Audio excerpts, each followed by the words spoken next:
You're watching the ANEC Sports Podcast on YouTube.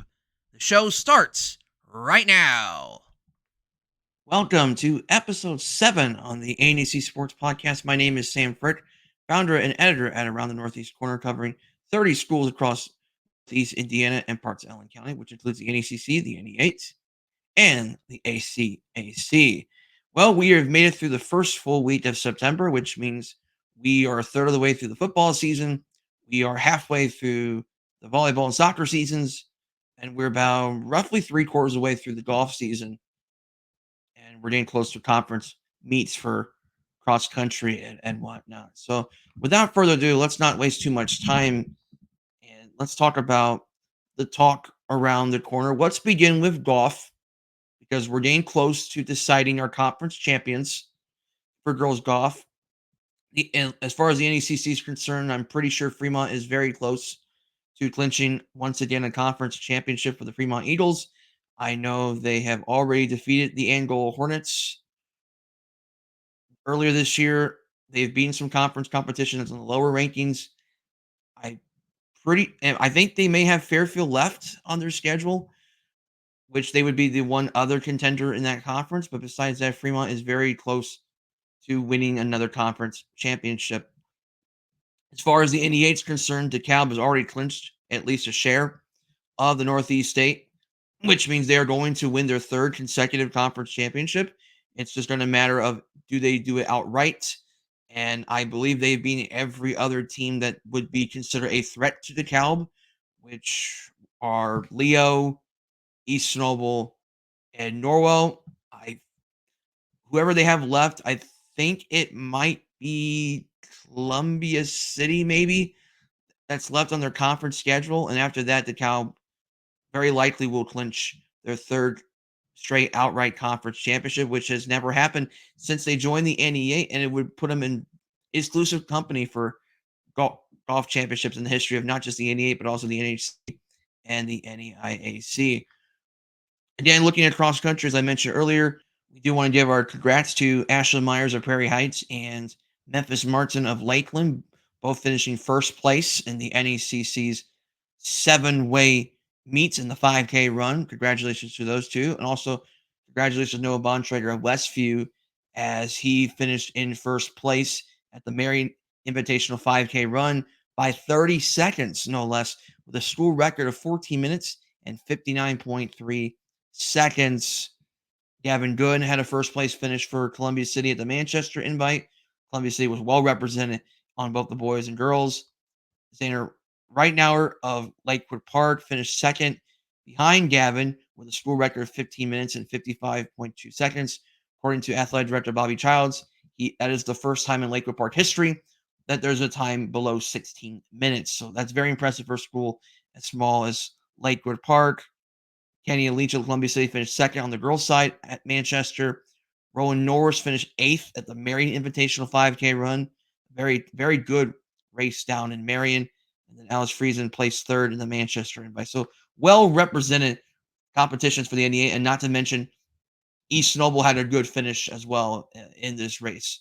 Bluffton boys cross country did well in the Bi-County meet earlier. So definitely a good week or so for these schools. As mentioned earlier, we're getting close to those conference meets, as I mentioned previously. Then we get to volleyball. One of the things that stand out to me right now with volleyball, Angola sweeping this week by dominating the West Snowball Chargers on Thursday. But before that, beating Fairfield in 4 sets. Fairfield match was a little bit of a struggle early on in terms of the errors, but eventually they pulled away late to win in 4. And Maya Harris averaged around 21 kills in both matches this week. Anyway, very good week for the Angola Hornets, as I mentioned earlier. Adams Central defeating Huntington North in 4 sets. They lost the first set. Then apparently there was an alarm, during the match, so it delayed the match. They came back. Adams Central pulled away in a close second set, and they pulled away in 4 sets.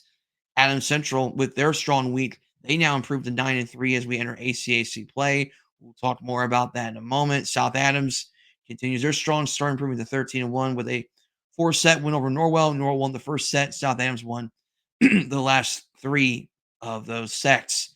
Woodland remains undefeated as they enter conference play. I believe they're 7-0. Leo is 7-3. We'll talk about those two playing against each other on Tuesday when we get to our matchups to watch. New Haven continues their strong start with a 5-set win over the Blackhawk Christian Braves. And even though Blackhawk's down, this is a very good week, very good start, I should say, for the New Haven Bulldogs, who've had some struggles since their last winning season in 2020. And they've had some returnings, but they've also had some new players stepping up.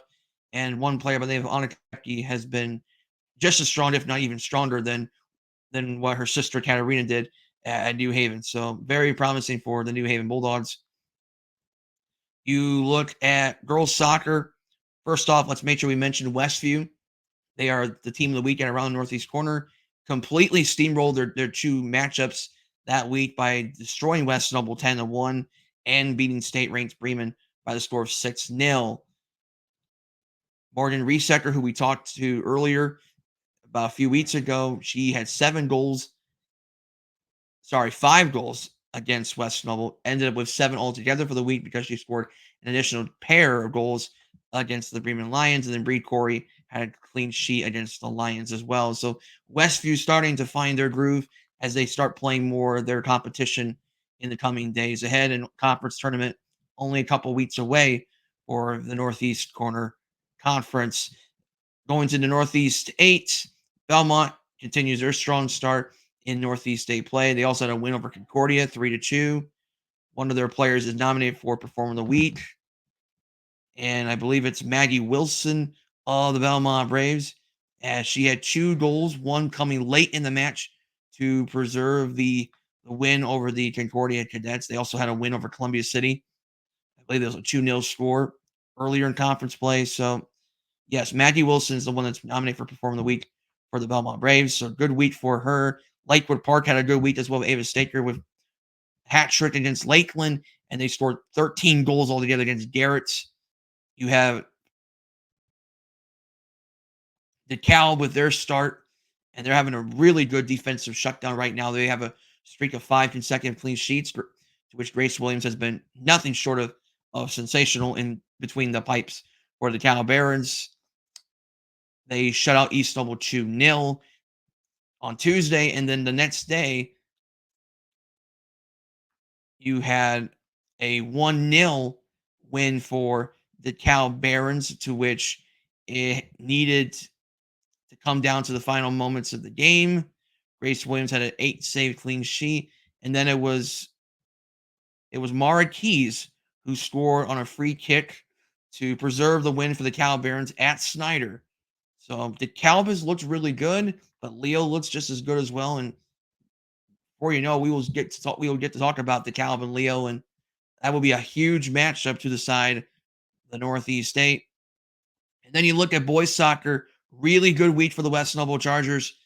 They are, I believe, 4-2 entering this week.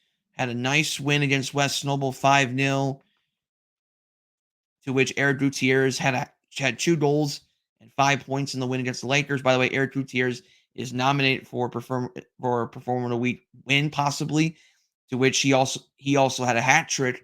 All those goals being very important because those were the only goals needed to defeat the Angola Hornets 3-2. That's huge because Angola came into that game, or match, I should say, in first place in the NECC and undefeated in conference play.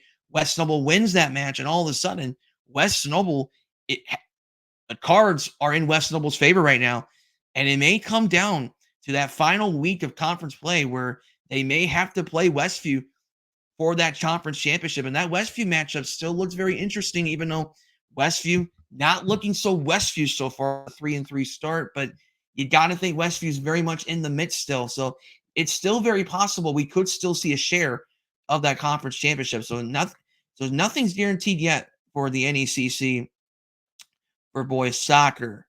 And then lastly, let's get to talking about football here, starting with the ACAC, the NEC game of the week. Bluffton has looked very, very strong so far. And after a pretty disappointing week 2 against the Manchester Squires in a 28-14 Bluffton win, they dominated almost from the get-go. Aston Betts, he combined for like over 300 yards and 4 touchdowns. He was just sensational. Whatever he did with the football, he just dictated the play. He ran the ball so well. He saw the field very well. He got all of his weapons involved. The line was very strong. Bluffton just dominated South Adams, in which we thought would be a close game. Bluffton said, "Look, we're still the good old Bluffton Tigers, and if your coach comes, you got to feel really good about where Bluffton's at right now." Heritage preserved the win against Woodland 28-6. Woodland held on the first half, only down 1 point at halftime. Heritage, with their athleticism, basically went full steam ahead the rest of the way, and they held on for the win. Heritage defensively only giving up 4 points per game. Heritage defense is a huge reason why they're off to a very strong start to the season. You look at the NECC, Angola finally gets a win, 38-6 over the Fremont Eagles in the return of the Steuben County brawl between these two schools. Hawk Hasselman, I believe, had 3 touchdowns combined that game. Corbin Roan had 2 of his own. So Angola just completely cooked the Fremont Eagles defense, at least with the run. And now Angola gets their first major test in conference play when they play and host the West Noble Chargers. West Noble continues to dominate with a 35-0 win over the Eastside Blazers. Garrett dominates Churubusco, as we mentioned earlier. With Garrett, we'll talk about Garrett in a matter of moments. With the Railroaders, Prairie Heights had a good start against Lakeland, but ran out of gas against a very explosive Lakeland team. Lakeland winning 48-6, and their defense being a massive part and playing a huge role in the win over the Panthers. Forcing turnovers and getting defensive touchdowns have been very critical for the Lakeland Lakers. And then you look at the Northeast State. East Noble came back from halftime deficit. They came back to win 28-16. Balanced scoring all around from Riley Biddle to Dylan Krell to Dallas Plattner. East Noble just continuing to find ways to win games. And even though Luke Imstutz is no longer the head coach, the culture of East Noble still exists in a very strong manner. And Alex Stewart is continuing to the winning tradition of East Noble. DeKalb dominate with a 31-12 win over New Haven, led by Kenny Hinkles, 126 yards, I believe, and 20 carries and 3 touchdowns. And Hinkle continues to be the straw that stirs the drink for the boys in Baron Red and Blue and Black. Excuse me, Red and Black. Let's make sure we don't get the colors mixed up. We don't want blue with DeKalb. That's not good. Anyway, and then Leo dominates with 55-13 win over Norwell. Lane Hapner with a touchdown catch, about 67 yards, and then he had a pick 6. Brett Souter, the sophomore at Leo, had a pick 6 as well of his own. Leo continues to steamroll through their first 3 games, their best start in 3 years. They'll take on the New Haven Bulldogs, who have not won a game yet. Their first 0-3 start since 2019. So let's look at some of the upcoming games to watch for this week. We will begin with football. And we start off with the NECC Small School Division. Central Noble at Prairie Heights. Central Noble is winless through 3 games. It should not be a surprise given who they've played, and that would be West Noble. We knew that was going to be a struggle. They lost by about 50 points, about 48 points. They lost to Woodland 34-20. Not a good first half, or first quarter, I should say, and ended up only losing by about 14 points. And Brody Morgan set the school record for completions with 21. And then against LaVille, they competed early against LaVille, which I would say was a little bit of a surprise given LaVille's resume as a 1A power. And they kept it within 2 scores for most of the game. LaVille ended up pulling away and winning 27-0. Central Noble has had the edge against Prairie Heights over the past decade. Central Noble really needs to win this game if they want to build on the rest of their season. They really need this win at Brushy Prairie. Prairie Heights, as I mentioned before the loss of Lakeland, their second 2-0 start in 38 years, which says a lot about the program for Prairie Heights. Now they're looking to go 3-1 for the first time since 2003. But to do that, they're going to have to figure out how to contain the passing game of this spread offense with Brody Morgan quarterback and Connor Fish a wide receiver. They're gonna have their hands full stopping the pass. But Prairie Heights has confidence, their experience, and we know Coach McRae has been a very good leader for this program, despite the many losses they have went through over the past several years. Should be an interesting matchup in Brushy Prairie.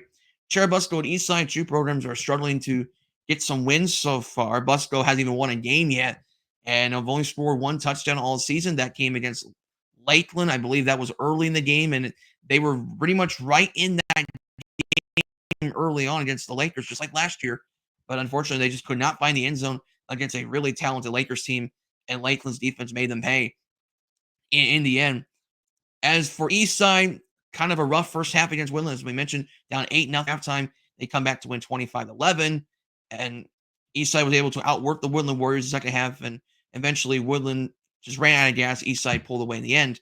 But the last two games, they went through some major competition, and they have struggled big time. They were outscored 78-0 in those two games against Adams Central and West Noble.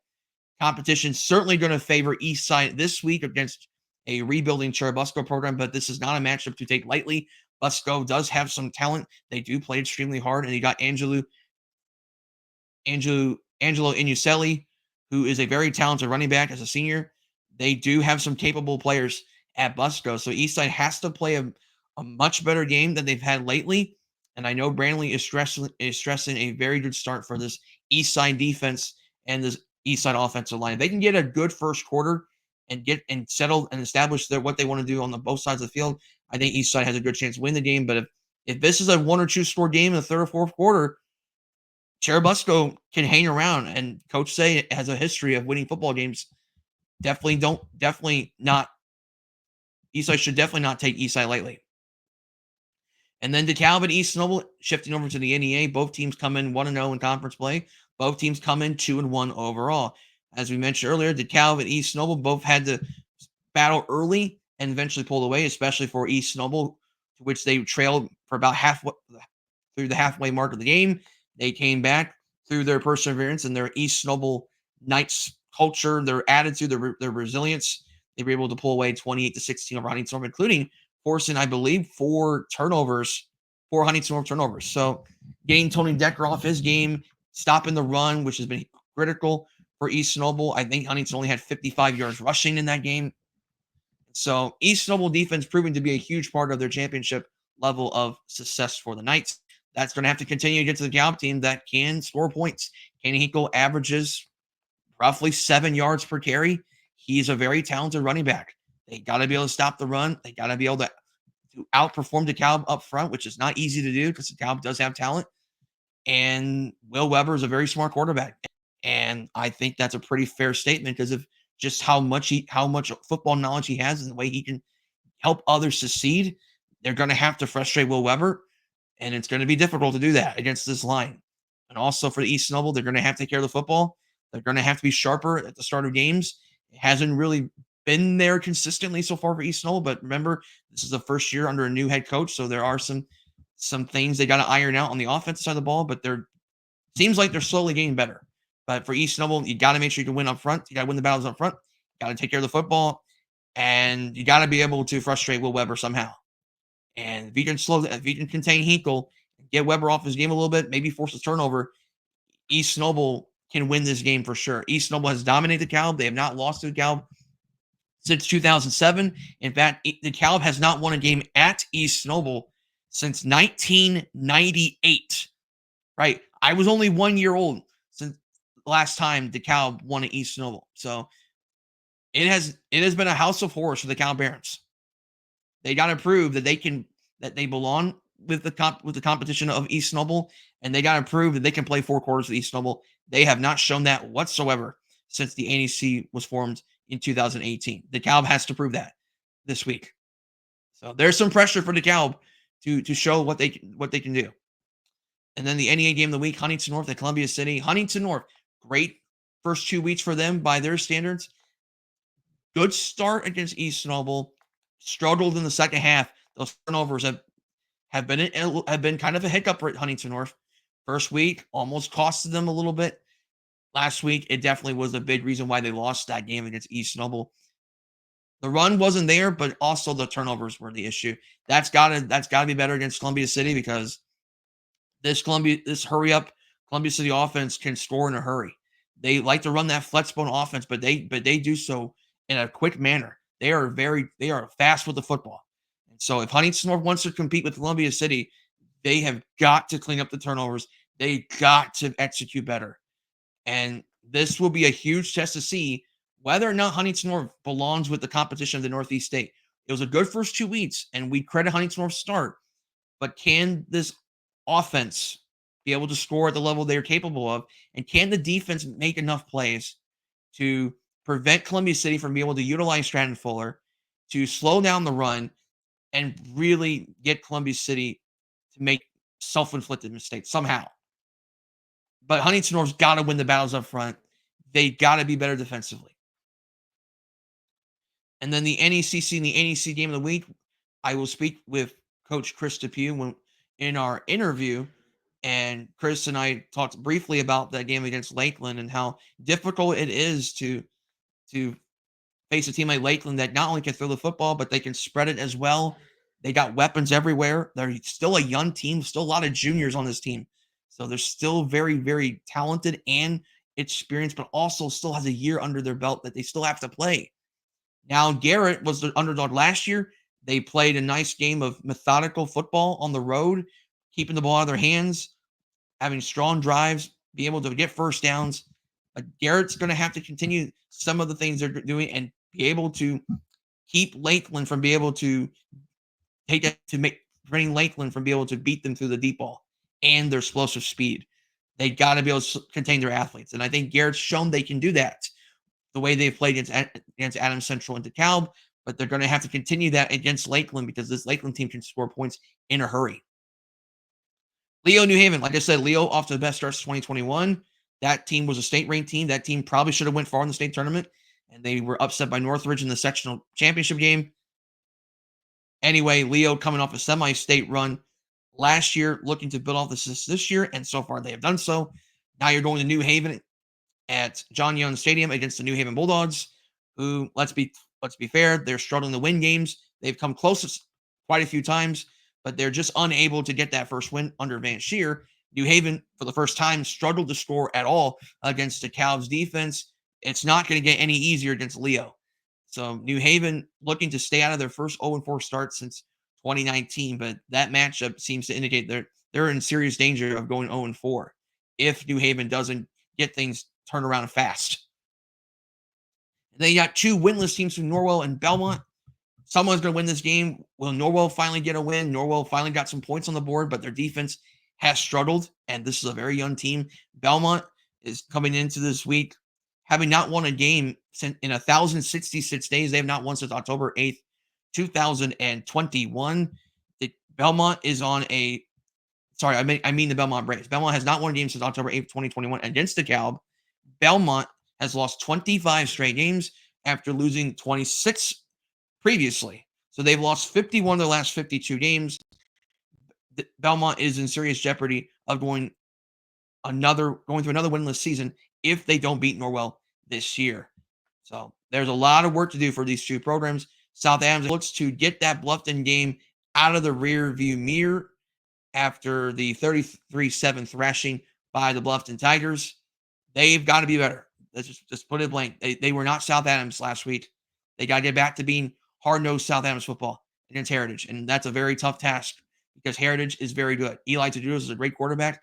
Brandon Walters is a very good wide receiver. They got big boys up front, one notably being Charlie Riddle. They are very athletic in all aspects of the game. Offense, defense, special teams. They are very good. They are very much a threat for the ACAC, and South Adams has a lot of work to do. They want to be able to compete for the ACAC this year. West Noble, Angola. This is a matchup that historically favors Angola, but West Noble's had their number recently. West Noble's been really good. They've been the dominant team in these first 3 weeks. They're the favorites to win the mid-school division, but although this competition seems to indicate this will be a tough road for West Noble even to complete a repeat of a divisional championship, it's at Angola, so you know that Angola crowd's going to be rocking. That's a great atmosphere over there. Angola's got some life now after the win over Fremont. And now they'll see if Hawk Hasselman and the Hornets can run up the scoreboard a little bit and give the Chargers a big test. And West Noble has not been tested yet. So will be a good test to see if West Noble can open conference play strong or Angola makes this a battle. And then finally, ACAC game of the week, Woodland at Bluffton. Woodland has competed all 3 games, but they haven't been able to put 2 halves together so far, and they're gonna have to be able to do that against Bluffton, who not only can stop the run and contain the pass, they are not only really good defensively, but they are so good at pounding the rock. They just I don't know what it is about their run game, but they have a really good style that gives a mixture of being able to do things practically, but they just fly into the football. Bluffton's just got some serious athletes on this team, and they got a lot of sophomores now that are just really good ball players. And so Woodland's got their hands full this week going to Bluffton. Let's look over to soccer. Let's start off with the boys' side. On Monday, Garrett is at Angola. Garrett comes in 2-3-1.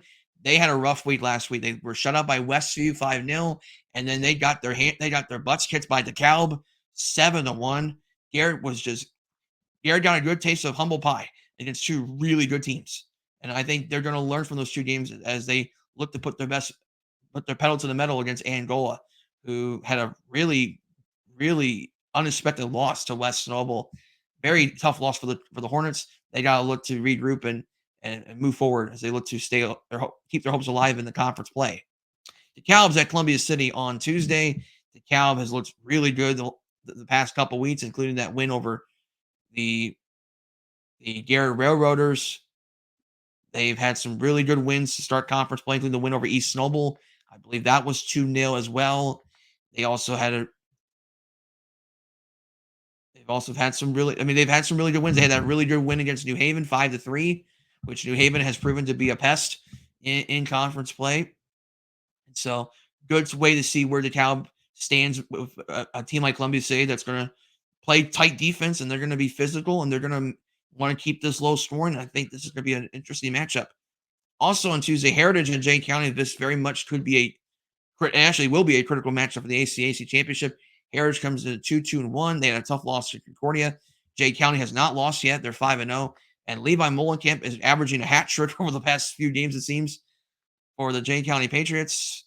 Very critical matchup to decide the ACAC. Remember, these 2 teams play twice because there's only 3 teams in that conference. So they will see each other one more time. I believe that would be at Heritage. And so that first one is very important for these 2 teams. Also on Tuesday, Huntington North is at Belmont. Huntington North with a lot of close losses so far this season, which also includes a loss in penalty kicks to New Haven, which I did not know until later that New Haven did beat Huntington North 2-1. So that was not expected at all. So that we'll see if Huntington North can bounce back, but Belmont has proven to be competitive. They had a big win against Norwell last week, and they almost beat Wayne, but Wayne came back in the second half to beat them by a goal.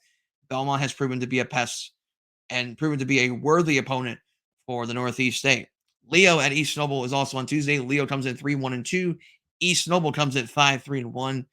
Leo had a big win against Northup last Wednesday, 4-2. They were down 2-1 in the second half.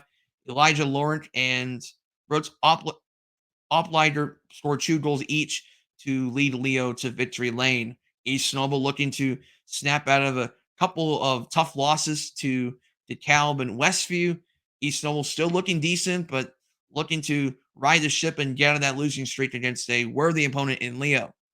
Also on Tuesday, Prairie Heights is at Woodland. Prairie Heights comes in 2-5. Their only wins coming against conference opponents, which were Central Noble and Eastside.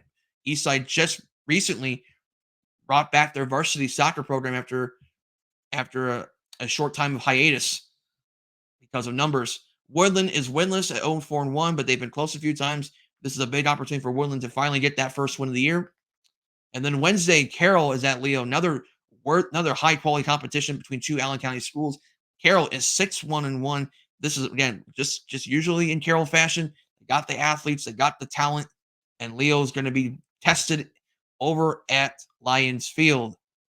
On Thursday, Bethany Christian, the defending 1A state champions, take on the West Noble Chargers, who currently lead the NECC after an upset win over the Angola Hornets. Bethany Christian, defending champions of the Class 1A, they're 4-1. They just came off of, I believe, a 5-1 win over Lakewood Park. Zane Parson is their leading goal scorer. They don't score a lot of goals, but when they do, they come in very big moments. And then Jacoby Reinhardt is their rock on the defense, as he is their starting goalkeeper. Bethany looking to continue to shut down opponents and hopefully they can do so against this West Noble team that does have the horses to compete with Bethany. Also on Thursday, winless Central Noble at Lakewood Park. Central Noble looking to get their first win under their new head coach, who's drawing a blank, which I'm drawing a blank for whatever reason. But Central Noble almost got that win against Prairie Heights, but they are clearly in a rebuild right now, and so Central Noble looking to get some type of confidence booster going against Lakewood Park, who, led by Avery McFarlane, has a nice group of kids that are slowly having a decent year at Lakewood Park, coming in at 1-3 and competing pretty well against Bethany. And then on Saturday, West Noble at East Noble. As I mentioned, two Noble County rivals. West Noble, the perennial contender. East Noble, the team on the rise. Girls soccer, Angola is at Lakewood Park on Tuesday. Angola right around 500, 3-3, especially after a tough loss to East Noble 2-1, to which Maitland Booth had 12 saves, 13 shots on goal. Angola looking to continue their success as they take on a very nice Lakewood Park team that's scoring goals in bunches. Ava Staker is their leading goal scorer on the Lakewood Park team. She had a hat trick against Lakeland, and she contributed to the 13-0 win over Garrett. They also have a freshman by the name of Luca Bontrager, who's another really talented player on this Lakewood Park team. And this Panthers team to be a fun team to watch as we get to October. They're going to be a force in Class 1A. They will certainly contend in the 1A state tournament. So very interesting to see how Lakewood Park competes with a much bigger school in Angola. On Tuesday, Belmont is at Huntington North. Belmont continues to do in Belmont fashion what Belmont does. They like to stop people. They want to play a low-scoring game, and they want to make sure that opposing teams are not able to find their groove, and they're successful doing so right now. They just shut out Norwell 2-0, I believe, and they also beat Concordia 3-2. Huntington North historically has been known for being a defense-first team. They've had some struggles recently. They just lost to Columbia City 4-0. And so Huntington North, a little bit of a rebuild right now for Huntington North as they look to get some wins under their belt for the Vikings. Also on Tuesday, Central Noble is at Westview. The CN Cougars come in at 4-1. They are in first place in the conference, but they have some massive shoes to. But Central Noble has a huge challenge against the Westview Warriors, who are 3-2, but they are red hot over the last handful of games, outscoring their last two opponents by the count of 16-1. Westview's the senior heavy team. Westview's the experienced team. Westview's the more talented team. They are the more superior team. Now, to be fair, Central Noble has a pretty decent team of their own. Avery Dieter had 3 assists against Woodland. Nevaeh Schaup has been their goal scorer consistently for the Central Noble Cougars, as she had 2 goals against the Woodland Warriors. You have Taylor Custer, who has also been a nice player on this Central Noble roster as well. Megan Carnahan is their goalkeeper, averaging 6 saves per game as a senior. So Central Noble still has some pretty decent athletes on this team. But again, massive matchup against Westview. They are going to be underdogs against the Westview Warriors. I believe Central Noble has only beaten Westview once in their entire history, and that came a couple years ago in the sectional, to which Central Noble beat Westview, I believe, in penalty kicks, and this was when Megan Keeble was their goalkeeper. Also on Tuesday, Columbia City, who comes in at 3-4, they're at DeKalb. Very big winning at Huntington North 4-0, and then they beat Blackhawk Christian 3-1, led by 2 goals from Addie Baxter. Now they got a big matchup in DeKalb against the Barons, and this DeKalb team is red hot. Good luck. Columbia City's going to have to figure out how to solve the riddle known as Grace Williams, and they're going to have to figure out how to slow down this DeKalb offense. They are scorching hot right now, and that's a concern right now if you're Columbia City. Also on Tuesday, East Noble is at Leo. Their lone loss coming against DeKalb 2-0.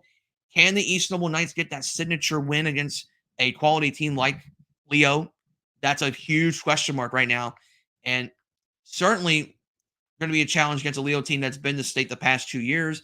Maddie Schwam being the player she is at Leo.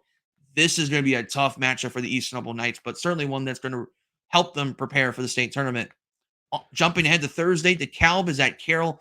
Like last week, DeKalb has another interesting matchup against a Fort Wayne school. This time it's Carroll, who comes in 5-1-2. So another good test for the Cal Barons. Also on Thursday, Lakeland is at Angola.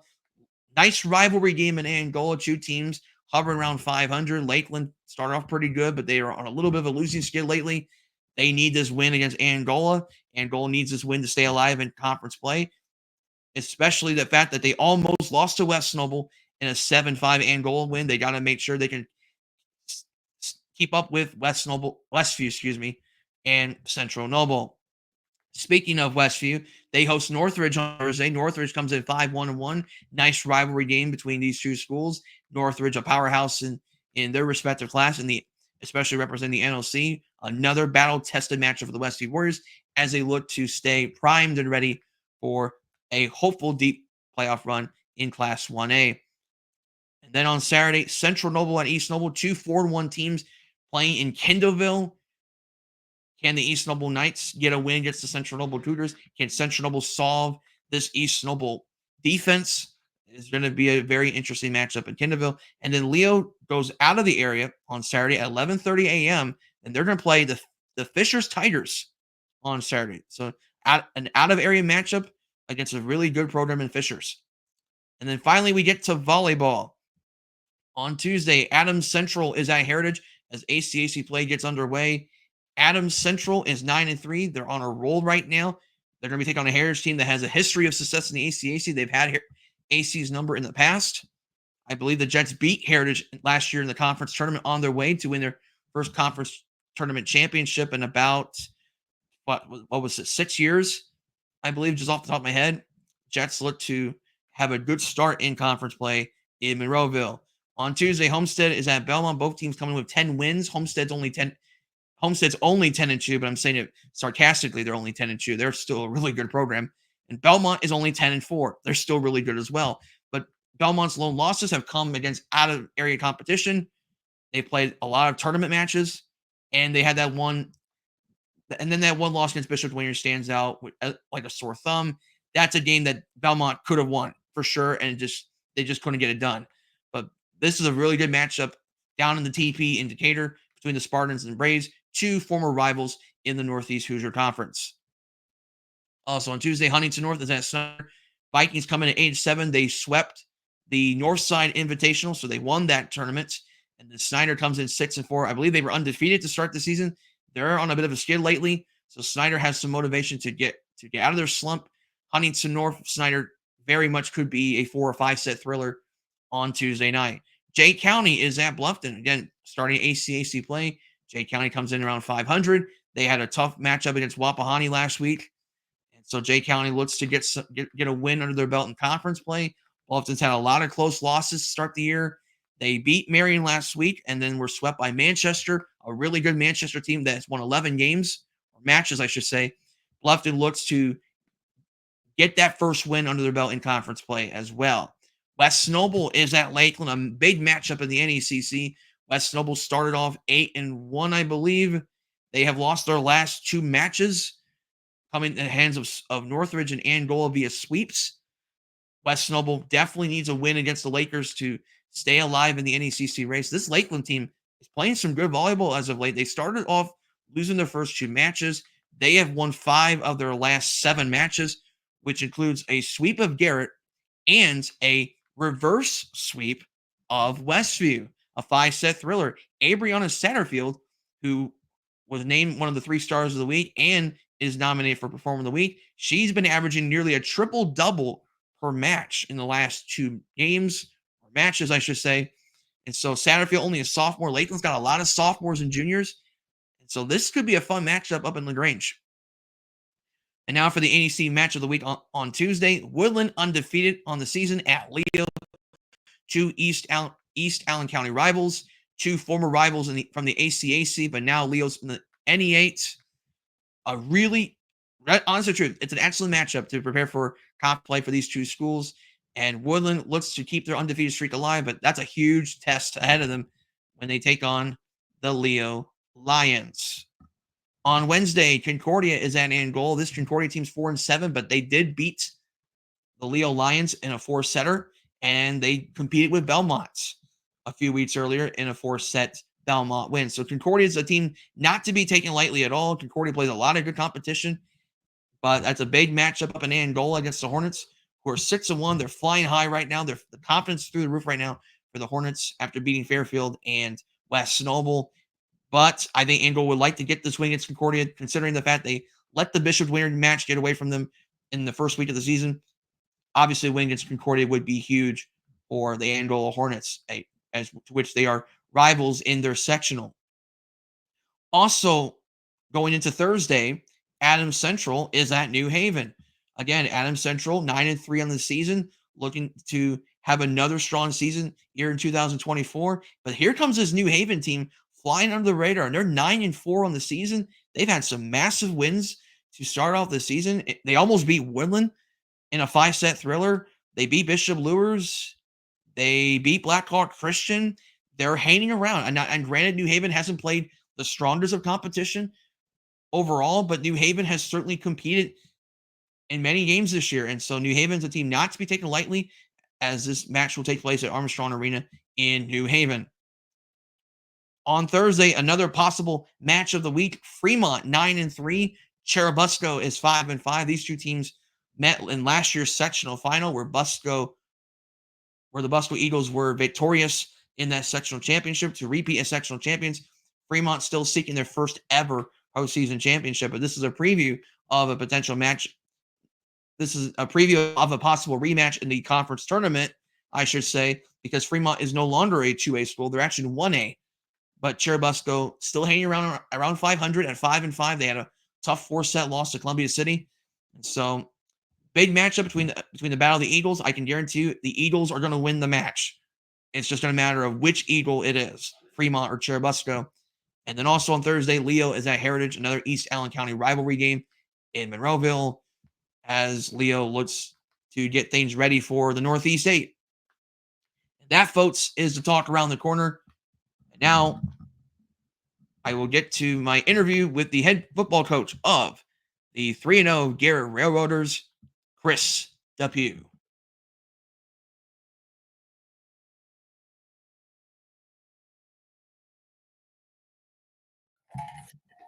I'm here with the head football coach of the Garrett Railroaders, Chris DePew.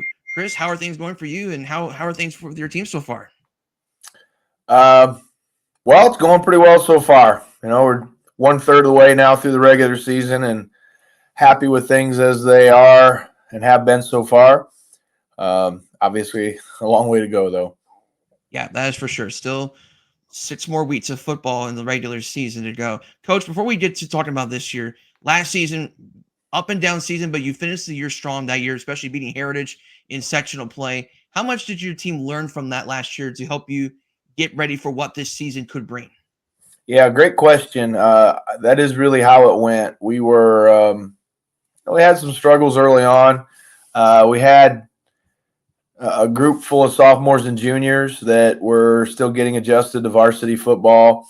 Had some tough parts of our schedule in the first half, especially anyway. Learned a lot, though. And, once we as a coaching staff got adjusted to them and really, sometimes coaching is just about getting your people in the right places, understanding their talents, their strengths and weaknesses a little better. The longer you've coached kids, a group in particular, the better you know them. And I think it was a combination of both. We got to know our talent better, and they got adjusted to playing on Friday. And then once we were able to settle in, we were grooving pretty well by the end. And, really maybe a play away from winning the sectional championship with Delta. It would have been real fun to go down to Chittard, down in Indianapolis for regional. That would have been a blast. So we were close to that, but they did learn. We all knew coming into this season that we had, 90-95% of our starters back from last year. And so we got to pick up right where we left off in terms of their understanding about how to play on Friday and our understanding of their talents as a staff. Mm-hmm. I want to first talk about that Adams Central game. This was a game that everybody was talking about, including myself. And this was a game where obviously the Jets got off to that 7-0 lead early. But then the end of that first half, 2 plays in a span of less than a minute really was the difference in that game. Talk about just the the confidence boost for your team, be able to come away and be a team that hadn't lost in 3 years. Yeah. Yeah, obviously it does and has worked that way. We were pretty confident coming in. I mean, not saying that we knew we would win, but we all had said ahead of time that we would be surprised if we didn't. I purposely scheduled us a lot of tough summer competition in terms of scrimmages. We scrimmaged all bigger schools. We in June we scrimmaged with Northwood and Noblesville. And then in July, we scrimmaged with Hobart and Tippy Valley and ended with Warsaw. And we were, to be honest, pretty successful against all those guys. And they're all having pretty good years, too. So, that helped the kids also grow in confidence, I think. We were, in some ways, a little bit surprised at how well we did in some of those summer scrimmages, but there's summer, you don't really prep for each other the same as you do a real game here in the season. But then, but leading in then to Adams Central, it did feel like our confidence was pretty high.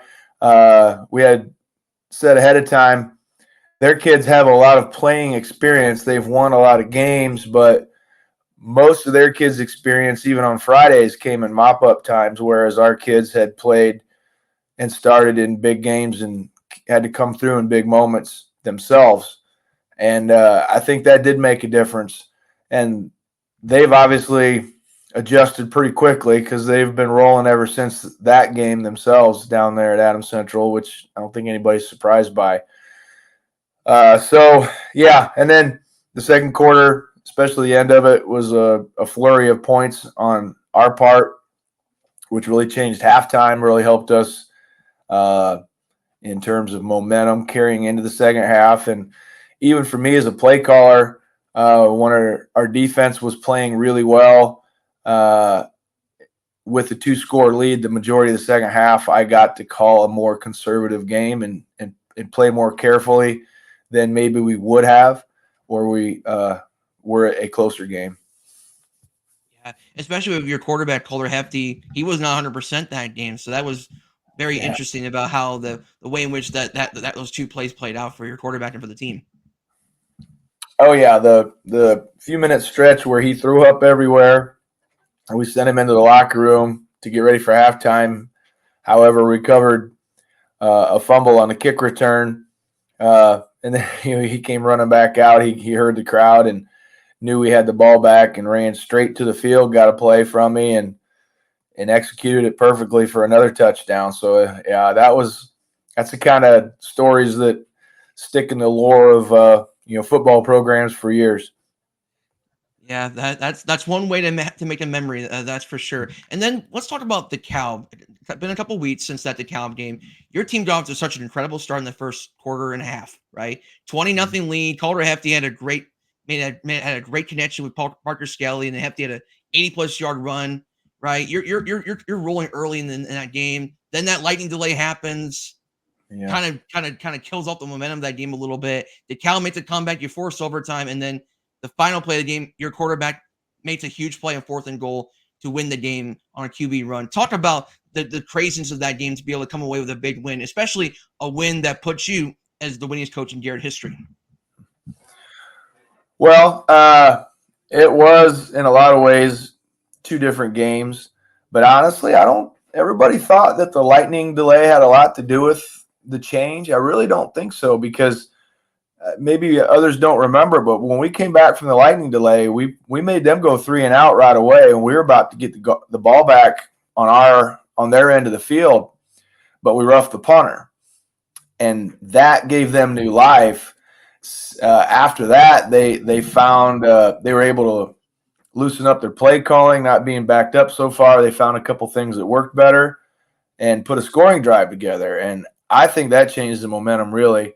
And then from there, I can't remember. We might have another turnover. Again, they found some offense that was better for them.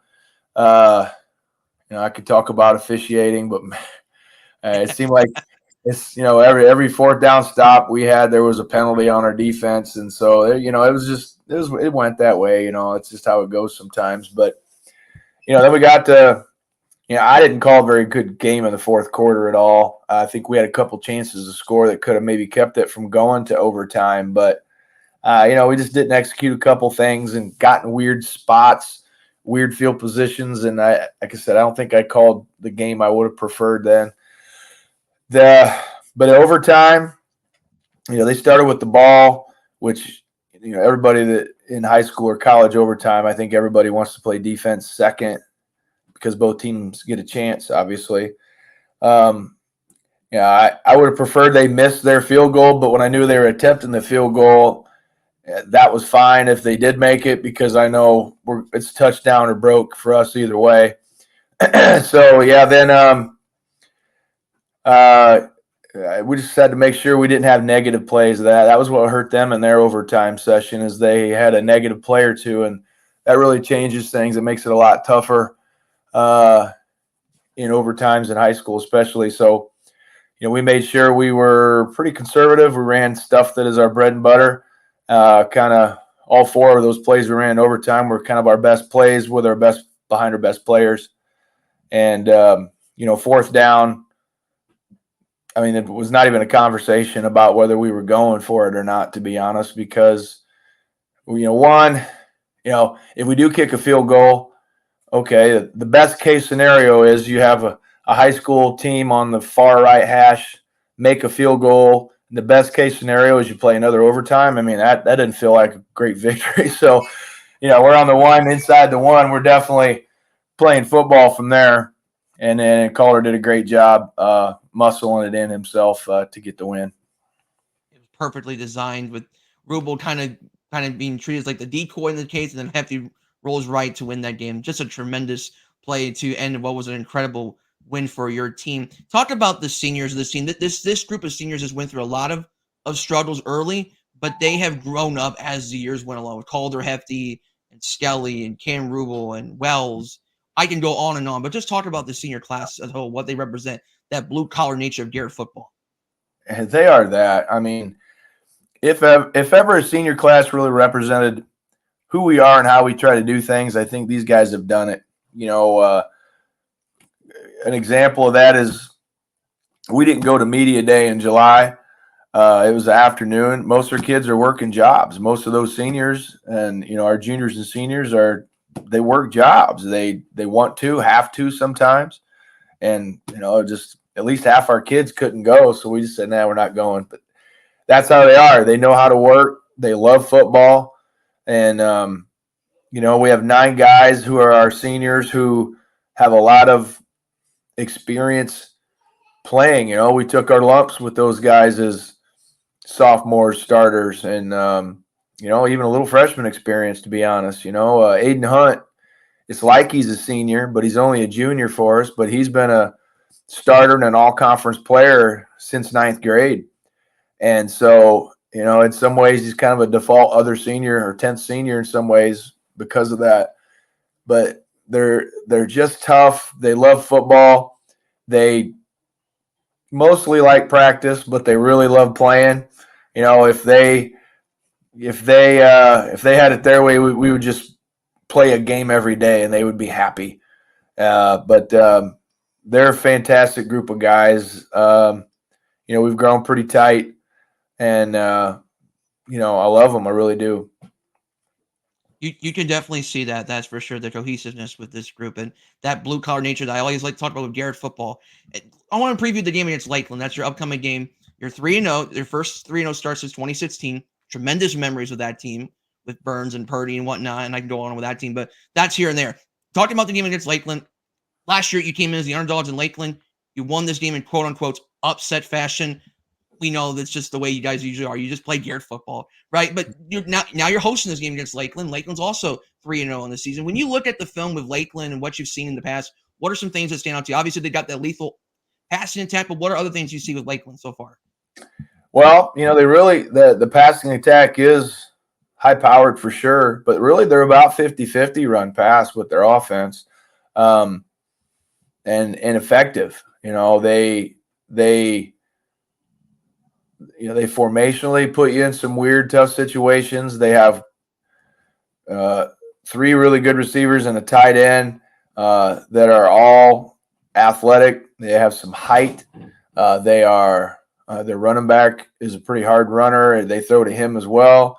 Quarterback can move. I mean, he's tough when he scrambles. So I mean, it's some ways you wish you had a 12th guy out there on defense. There's just so much to cover every time. Sometimes you have to pick your poison and decide what you're going to make yourself susceptible to. So it's there's a lot there. I mean, they have a lot of team back from last year also, and so I think these two teams know each other pretty well. We were able to really control the clock last year and play keep away with our offense a lot, kept them off balance. We had an 11-point lead late in the game, but we were backed up inside our own 5, maybe a minute something to go, and took a safety. We're still preserving a 2-score lead. I don't hear often the crowd, but I think there were some people who obviously didn't know math or understand at the time how and why that works. But anyway, it worked to our advantage. We were able to hold them off at the end, and then get a first down or two and take a knee and get out of there with the win. And yeah, we were definitely underdogs at the time. We're a different team now. Our confidence is different. We're a better team than we were a year ago, but I think they're a better team than they were a year ago too. So it's going to be a fun time. Yeah. In terms of that matchup on paper, obviously you got the balance of what Lakeland does with their spread, right? And you talked about being able to control the clock. How important is it to get off to a good start in that first quarter, maybe get an early lead and keeping the ball out of their hands inside your territory? How important is it to keep keep the discipline strong and keep the fundamentals clean? Mm-hmm. Yeah, I mean, a good start is not essential to winning the game, but it sure would help. Playing a team like that with a lead is an advantage, but also with our offensive style, we aren't built for big, fast comebacks the same as a wide open spread passing team can be, and so that's always going to be part of our approach to every game is to run the ball and control the game that way. But I think sometimes even the physicality of being a running team bleeds over into the other areas of the game. It bleeds over into how you play special teams. It bleeds over into how you defend too sometimes. And so, we need to be physical at every moment where there's an impact with somebody else with a different color jersey, no matter which of the 3 phases it is. And that's what we always strive to be and to do anyway. But big games and games like this, it really matters for sure. Mhm. One final question from me, Coach. As I mentioned earlier, you are now the winningest head football coach in the history of Garrett football. You are a Garrett lifer. You went to Garrett. You still live in Garrett. You got family that's went to Garrett. You still got kids going to Garrett, I believe. You are representing a Garrett's life, so to speak. What does it mean to be the winningest coach in the 100+ year history of that program? It's I gotta admit, it's a pretty big deal to me and my family. My father-in-law was the head football coach for the 74 state champs, who coincidentally their 50-year anniversary game is this Friday. So a lot of those guys will be there. We definitely want to play well for and in front of them. But, even when I was a young coach and I knew I wanted to be a head coach, my wife, we're both from here, but she said, that's fine, but we're always going to live in Garrett. And I agreed with her. But I'm going to tell you she was the first one to say it. So she deserves the credit or the blame, whatever that is.